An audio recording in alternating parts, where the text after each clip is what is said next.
नमस्कार, आप देखना शुरू कर चुके हैं कैपिटल टीवी बिहार का खास कार्यक्रम रूबरू में आज हम इस बात का विश्लेषण करेंगे कि सिवान में आरजेडी तीसरे नंबर पर कैसे चली गई और हेना साहब जीतते जीतते कैसे हार गई।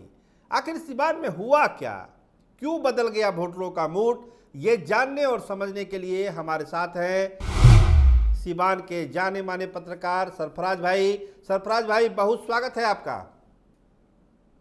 जी बहुत शुक्रिया सरोज जी, बताइए क्या हुआ सिवान में कि राष्ट्रीय जनता दल को तीसरे नंबर पर जाना पड़ा। अवध बिहारी चौधरी तीसरे नंबर पर चले गए, क्या वजह रही? तेजस्वी यादव से कोई गलती हुई?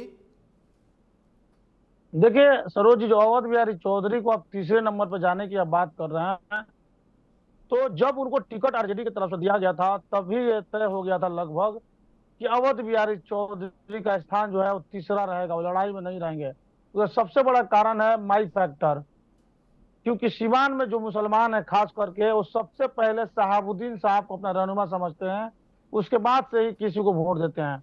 और जब हेना साहब की दूरियां लगातार आरजेडी परिवार के साथ बढ़ती चली गई, इसको लेके जब टिकट अवध बिहारी चौधरी को दिया गया तो ऐसे में ये बात स्पष्ट हो चुका था कि मुसलमान उनके साथ जाने वाले नहीं है, और उसी का खामियाजा आरजेडी को यहाँ पे उठाना पड़ा। और इसीलिए आपको बता दें कि आरजेडी की यहाँ पे हार हुई। देखिए सरफराज भाई, सिवान हम लोग भी गए थे, आप भी बराबर रिपोर्ट करते रहे थे कि एक माहौल बना था हेना साहब को लेकर। सब लोगों ने जाति बिरादरी धर्म से ऊपर उठकर हेना साहब को समर्थन किया। तो फिर क्या वजह रही कि हेना साहब दिल्ली नहीं जा पाई? देखिए सरोज जी, आप बता दें कि जिस तरह से सिवान के राजनीतिक माहौल बने थे, भले ही पूरे देश में इंडिया बनाम एनडीए चल रहा था, लेकिन सिवान में हमने हमेशा आपको दिखाया और बताने की कोशिश किया कि सिवान की जो लड़ाई थी वो निर्दलीय बनाम एनडीए दिख रही थी शुरू से ही। और ये भी कहा जा रहा था कि हेना साहब एक बड़े मार्जिन से चुनाव जीत सकती हैं, लेकिन अंत अंत तक चुनाव में उनको हार का सामना करना पड़ा और बड़े वोटों के अंतर से हार का सामना करना पड़ा। यानी लगभग 95,000 वोटों से 90-95,000 वोटों से उनको चुनाव हारना पड़ा। तो कहीं ना कहीं आपको बता दें कि जिनसे उनको उम्मीदें थी, यानी जिन लोगों से उनको उम्मीदें थी कि मैं निर्दलीय उम्मीदवार के रूप में चुनाव लड़ रही हूँ तो वो लोग मेरा साथ देंगे, उन लोगों ने शायद साथ नहीं दिया है, जिसके कारण उनको हार का सामना करना पड़ा। आप तो सिवान के चुनाव से जुड़े हुए थे, पल पल की जानकारी ले रहे थे, तो ऐसे कौन लोग थे जिन्होंने कहिए कि भितरघात किया, धोखा दिया हेना साहब को? ऐसे कौन थे, उन कौन से चेहरे वैसे? जी कहीं ना कहीं आपको बता दें कि ये तो स्पष्ट रूप से नहीं बताया जा सकता कि कौन लोग होंगे जिन्होंने धोखा किया है, लेकिन हेना साहब जब निर्दलीय के उम्मीदवार के रूप में चुनाव लड़ रही थी तो उनके पास जो बेस वोट की बात की जाए तो सबसे बड़ा जो बेस वोटर थे उनके पास वो मुसलमान थे, जी जिनके सहारे वो चुनाव लड़ रही थी और निर्दलीय उम्मीदवार के रूप में चुनावी मैदान में खड़े होने की हिम्मत जुटाई थी। लेकिन एक बड़ा तबका फॉरवर्ड समाज का भी था, जिन्होंने अंत तक हेना साहब को साथ देने का वादा किया था, उनके साथ रहने का वादा किया था। और आपने देखा होगा कि चाहे हेना साहब का जो नारा हो कि सब रंग हमारे हैं, या फिर आपने देखा होगा हाथी का पूजा कराना, या फिर उनको चुनरी उड़ाना, या जी फिर कन्या पूजन कराना, तमाम तरह की आपको बता दें कि काम हेना साहब ने किया था, जिससे उनको ये उम्मीद थी कि बाकी के जो वोटर है सिवान में, क्योंकि 15 सालों में सिवान की पृष्ठभूमि ये रही है कि सिवान में विकास हुआ नहीं था। जब हम लोग ग्राउंड पर जाते थे और लोगों से बातचीत करते थे तो लोग ये कहते थे कि सीवान में जो विकास शहाबुद्दीन साहब करा के चले गए वो विकास आज तक नहीं हुआ, 15 साल में एक ईंट भी नहीं रखी गई, इस तरह की बात लोग कहा करते थे। तो कहीं ना कहीं हेना साहब ये सोचती थी कि सभी को एक रंग में जोड़कर जाति धर्म से ऊपर उठ के विकास को मुद्दा बना के चुनाव लड़ा जाए, और हालांकि ऐसा दिख भी रहा था। लेकिन अंत में जो कुछ भी हुआ उसको ये कहा जा सकता है कि कहीं ना कहीं हेना साहब के साथ एक बड़ा विश्वासघात हुआ है और उसी का खामियाजा उनको उठाना पड़ा है। सरफराज भाई, तो सही बात है, चुनाव हेना साहब हार गई है तो निश्चित तौर पर एक सिवान के लोगों को और विकास को अब कितना आगे बढ़ाएगी नई सांसद, ये तो देखने समझने वाली बात होगी।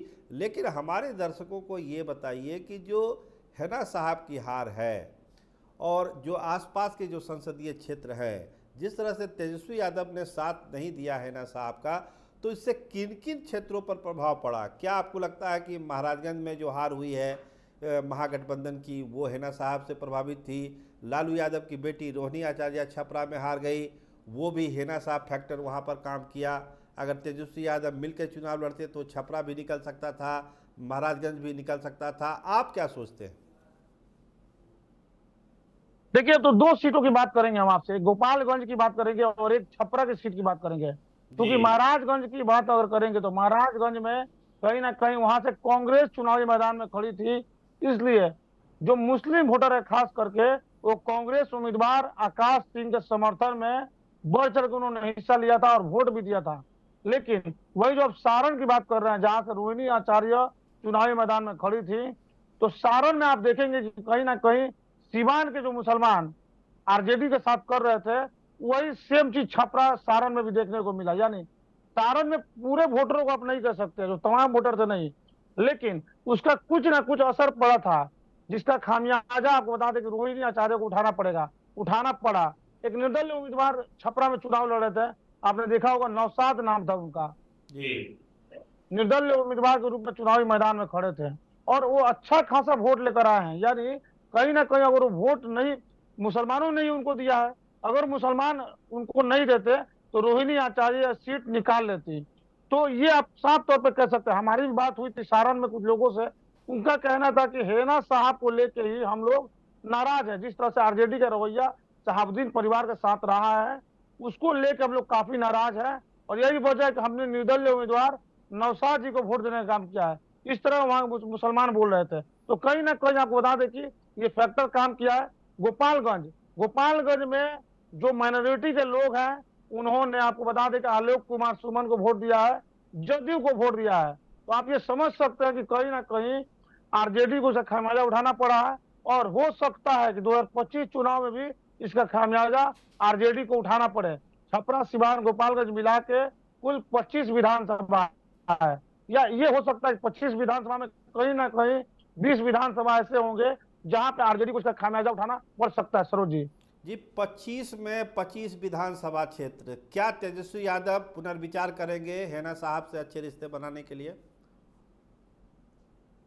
नहीं, देखिए, तेजस्वी यादव भले ही पुनर्विचार करें, लेकिन जहां तक हम लोग को लगता है, जो हम लोग देख रहे हैं सिवान में ग्राउंड में, तेजस्वी यादव पुनर्विचार कर सकते हैं, लेकिन हेना साहब हमको नहीं लगता है कि पुनर्विचार करेंगे और राजद में जाएंगे। क्योंकि कहीं ना कहीं एक इस चुनाव के बाद एक खाई आपको बता दें कि बीच में पड़ चुकी है, एक बड़ा गैप हो चुका है। इशारों में तो ये भी कहा जा रहा है कि जो यहाँ से राजद के उम्मीदवार थे अवध बिहारी चौधरी, उन्होंने वोट पलटवा दिया। हालांकि हम लोग इस तरह की बात नहीं कर रहे हैं, हम लोग आंकड़ों पे बात करेंगे। तो आंकड़ों पे बात करेंगे तो आरजेडी को जितना वोट मिलना चाहिए बिना मुसलमानों को, उतना वोट तो उनको प्राप्त हो गए हैं। लेकिन लोग ये दबी जुबान में बात कर रहे हैं कि जो अवध बिहारी चौधरी थे, तेजस्वी यादव के इशारों पे वोट एनडीए में पलटवा दिए ताकि हेना साहब चुनाव नहीं जीत सके। जिस तरह पप्पू यादव को रोकने के लिए तेजस्वी यादव ने बयान दिया था, वही फैक्टर सिवान में भी लोग कह रहे हैं कि काम किया है।